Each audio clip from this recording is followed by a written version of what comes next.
Hi, I'm Mary Beth Quinn, a mixed media artist from Nashville, Tennessee.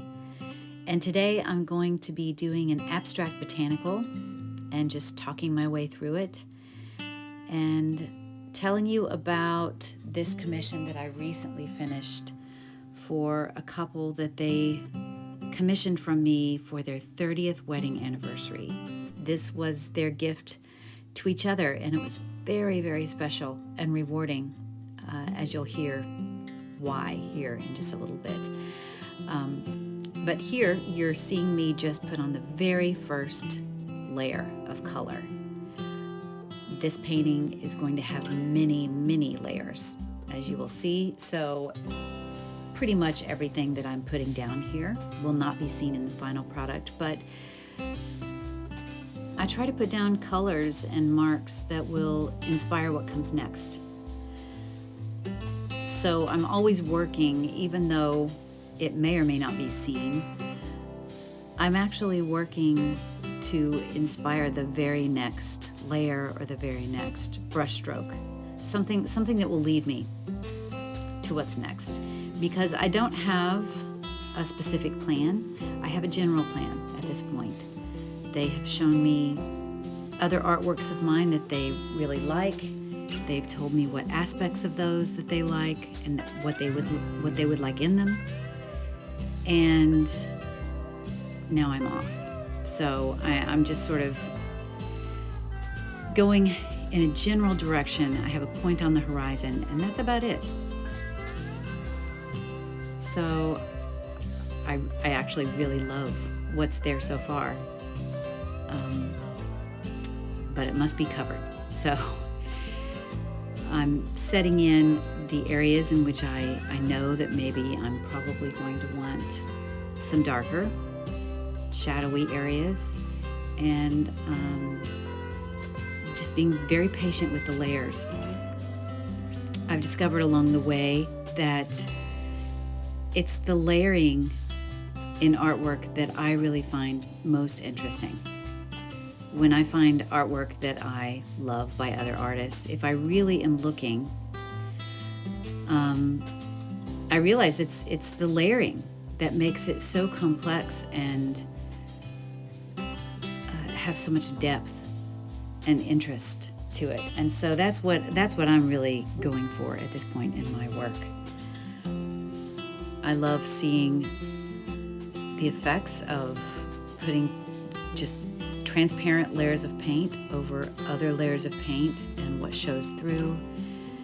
And you'll be seeing me do a lot of putting on color, and then this little brush that I'm holding there and wiping on the towel in the left side of the screen. That is actually a dry brush.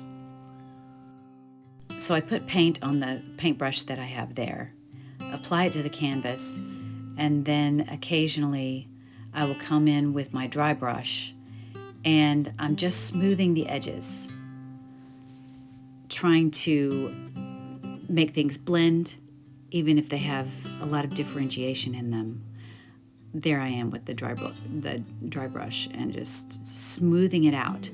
And this makes all these layers just blend together so beautifully. And I have to wipe it on that towel to the side because it will start acquiring paint, and if you let it get too muddy, it can really ruin the effect of what you've got going. You'll also see me throughout this turn the canvas around a lot. And the reason that I do this is because it keeps me from getting locked in. If I get an idea about where I'm going too soon, and I've only really realized this recently, one of my main problems has been that I decide way too soon where I'm going. Or I will find things that I like about the painting at this stage, and I try to protect them and keep them, and that never leads me where I want to go. I have to be willing at this point for everything to be expendable and to just follow the colors, follow the impulse, follow my intuition, And so I will turn the painting around a lot to keep me from getting locked in and attached. So here I am adding the first collage pieces. They are just solid pieces of kind of thick fibrous paper. Once you get it wet, it sort of resembles felt paper in a way. And I'm just putting some dark spots. I'm not putting them in any certain place for any reason at all. I'm just sort of randomly placing them. I know at this point that I am going to have some flowers, and one of the accent colors in this painting was different colored yellows. They wanted some pops of yellow color here and there. So I'm just coming in, adding some collage pieces of dark navy and yellow, and then these little marks of navy blue and pink are, I believe, the tempera paint sticks. And I'm just adding them. They're not beautiful at this point, not even supposed to be. They will mostly be covered over, but they're just to be maybe a placeholder and something for me to paint around, and maybe let a little bit show through in the end, as you'll see.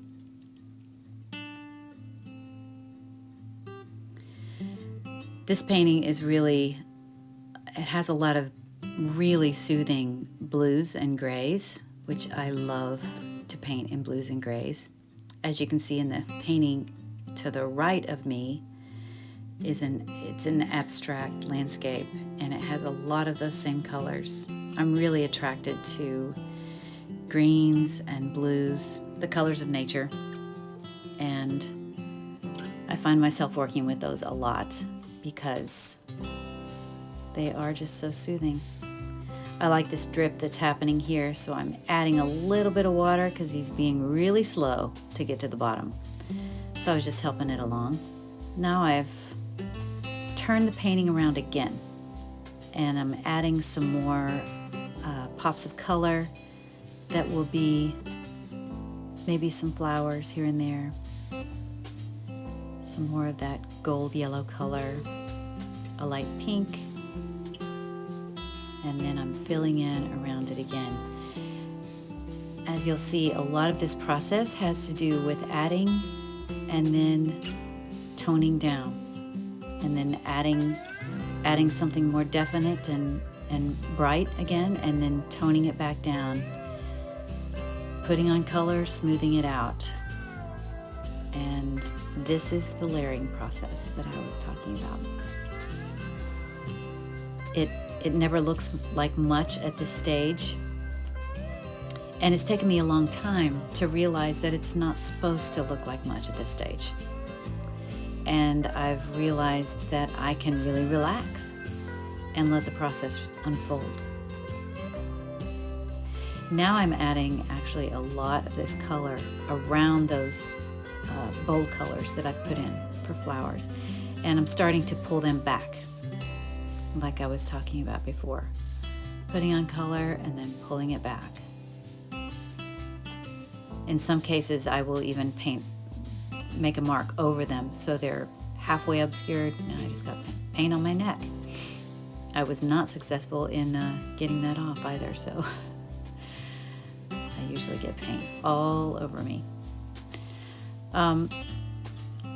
So it's a 2 steps forward, 1 step back process that I used to get discouraged with until I took some art classes with some wonderful teachers and really realized, oh no, this is just the process. This is not something going wrong. This is just the process. And if you can relax, you can enjoy it. And you get a better end product. So here I'm adding in some green for a little bit of leaf implications. They'll mostly be pulled back in the end. Now I've apparently added some more collage pieces and just building up the layers. I like that really that sort of aquamarine color paper that I'm adding there. It adds a nice accent.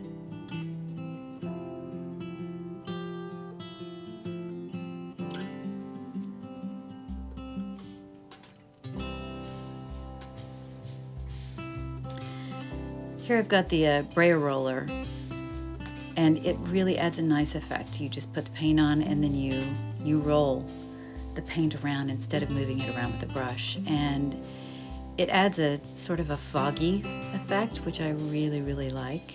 So I will use that from time to time. And I also use that same brayer roller when I put on larger pieces of collage, just to make sure that it really has adhered to the surface of the painting. You'll see me use that soon for that purpose, but it's a great tool.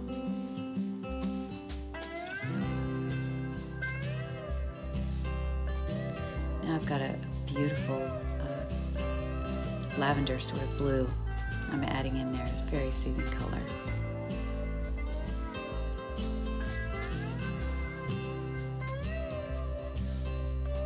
The dry brush again. I've just squirted the water to let that run down a little bit, and those drips right there wind up really being a prominent feature in the end product. But you never know, when you're actually making them, you don't know what will make it to the end. And I'm just sticking with it at this point and keeping painting. Usually somewhere in the middle of almost every painting that I do, I feel a little bit lost and wonder where to go next. And usually what will solve this for me is just painting over a part of it, or making a bold mark, or something that locks me into having to do something more drastic. And by doing that, I figure out where I want to go. But painting is really a lot about mindset. It's about remembering to enjoy the process, being curious about where it's going instead of feeling like you should know where it's going. So here's a close-up of the painting at this point so you can see what's really going on the surface. As you can see, lots of layers. Now I'm holding up some tissue paper that my clients actually sent to me. Like I said, this was for their anniversary, and they had the most fabulous idea of writing down, both of them writing down things about one another, about their life together, the good, the bad, the transcendent, the lessons, the memories.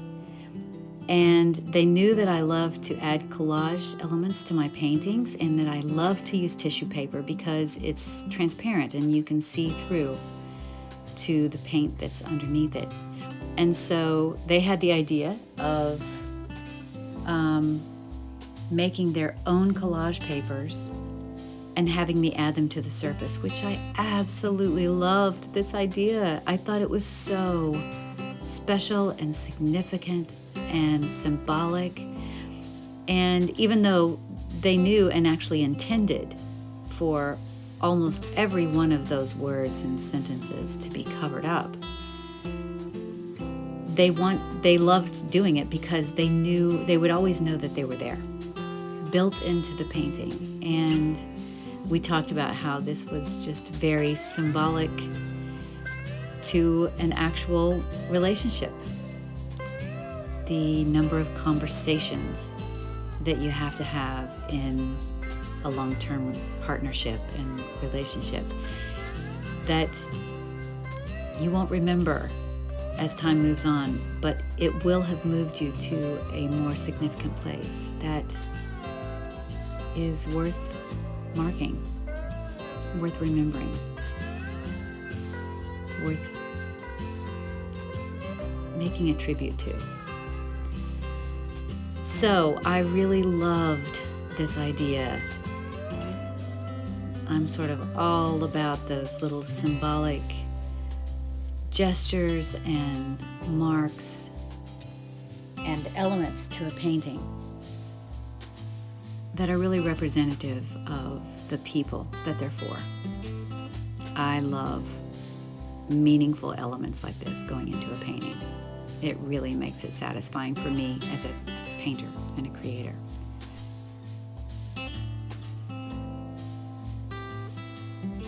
So here I'm just adding various papers to the surface.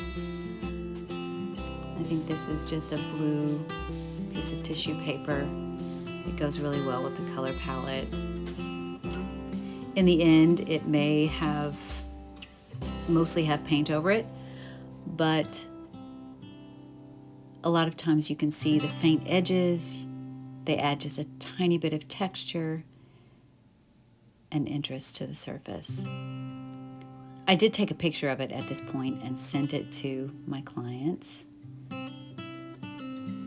just so they could see where these papers were, where their words landed on the surface, because I knew in the end they would be hard to find in some cases, and they would always have a picture showing them exactly where their words and sentiments were. I didn't used to use collage in my work. I can't remember exactly when or how it started, but now I find that I absolutely love it. It really adds such interest to the painting. Like this piece I'm getting ready to put on right here. It's just a collage paper I made myself with some light paint marks in stripes. And, I could see somebody saying, well, why don't you just paint stripes on the surface? Why do you have to paint it on a piece of paper? But there's something about adding the collage paper that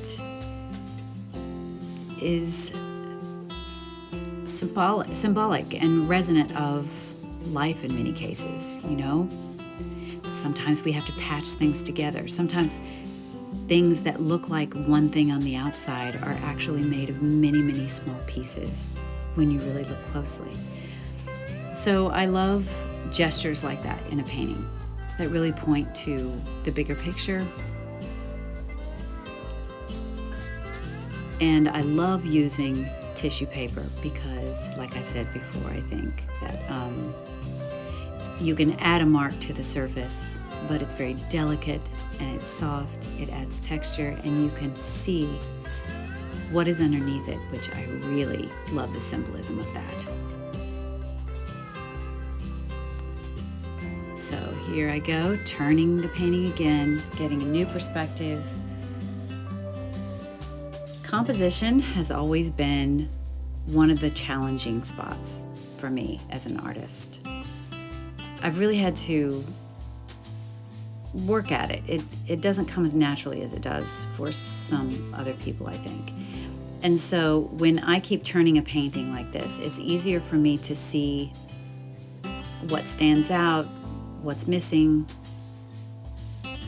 and it helps me even out the painting a lot. I also have a tendency to really almost work in a grid without knowing, like straight, horizontal, and vertical sorts of marks and lining up objects in that way. And when I keep turning the painting, it really does encourage me to make marks that are diagonal or curving across the surface. And that's really what you want. That's what the eye wants. So I just have to find these tactics, these ways that help me fill in some of my weak spots.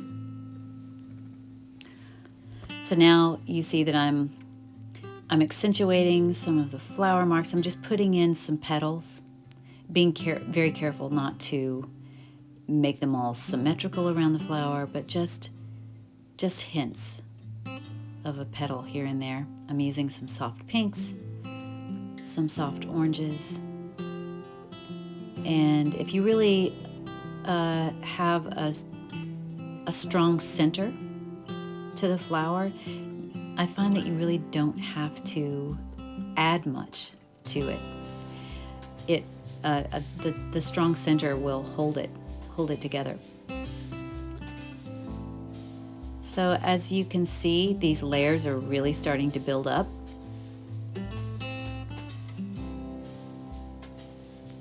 Now I'm doing a little work covering over that collage piece. They were very clear that they only wanted like a few words here and there to actually be readable. And they even didn't want those words to be like a focal point. So I'm really being choosy about what I completely cover up with paint as far as what they've written, and what I just want to leave partly showing through. I will very often add acrylic writing to my painting, which is basically writing that has no word value. It looks like writing, but there are no real letters or words present. It adds a beautiful element, I think, to a painting. It gives, to me, it always reminds me of old letters, thoughts floating across the surface, even dreams in some cases. So now I'm doing that with what they have written. I'm actually covering it in paint to the point to where it's more like acrylic writing, like you can't make out what is actually being said there. And that's just how they wanted it. And I agree. You don't want it to be a focal point.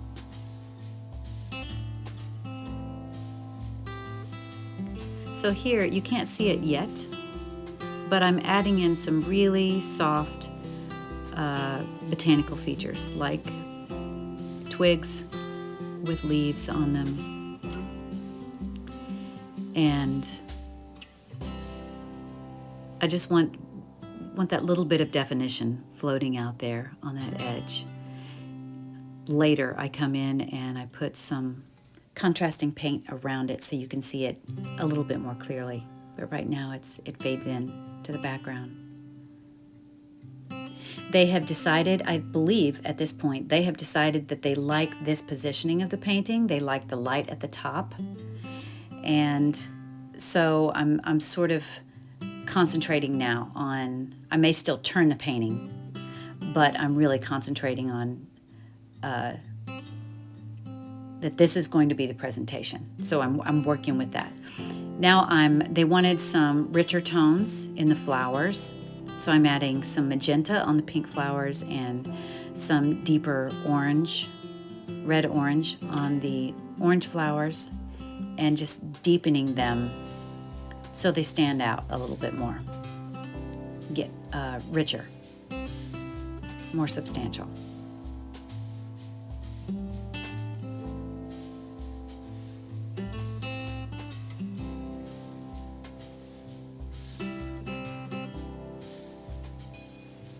Here I'm just accentuating the highlighted part that they really liked, making it a bit more of a focal point. Luckily, it's not right in the center. Sometimes I find that I will wind up putting something that I really like, but too close to the midline, and that's really not a pleasing thing to the eye for it to be symmetrical like that. So luckily this is a little bit off to the left. Now I'm coming in with colored pencils and I'm adding some detail that you won't be able to see from far away. But if you get up close, there's actually quite a bit to see. So when I'm painting, I really do try to keep two viewpoints in mind. The one that is far away, when it's hanging on the wall, I want that to seem complete. I want it to seem interesting. I want it to have a nice flow and to be pleasing to the eye. But I also want the close-up view to have its own little universe going on. That when you go up to the surface and you start looking at it, you realize that there's a lot to look at. So now they have decided that the flowers were a little bit too prominent. They wanted it softer. So I have mixed up either white or light gray paint, I can't really remember, and added golden glazing medium to it, which is just a medium that makes paint transparent. So I'm going back in and I'm just adding that over the flowers and the leaves and just pulling them back a little bit, pulling back the color, making them more dreamlike and soft.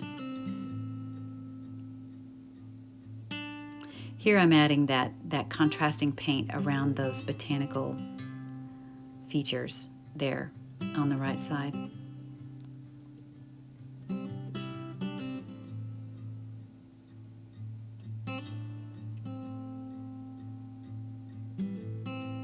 I'm just finding all the spots at this point. Now I know where everything's going to be. I'm finding all the spots where things need to be pulled forward or pulled backward, and trying to find that balance.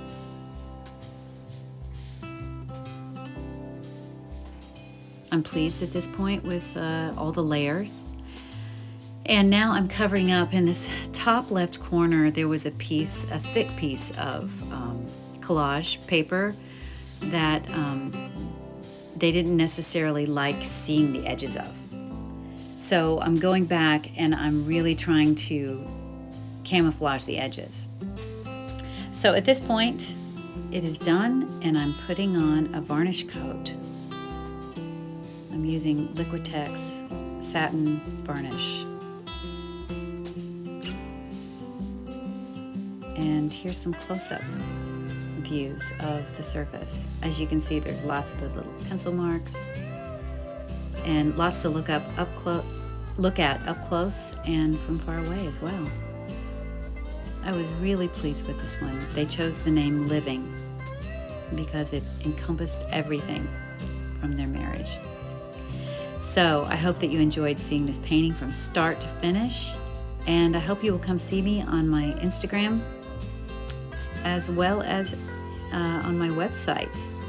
Thank you so much for stopping by, and I really hope that you will subscribe to my channel and maybe share it with someone you know would like it.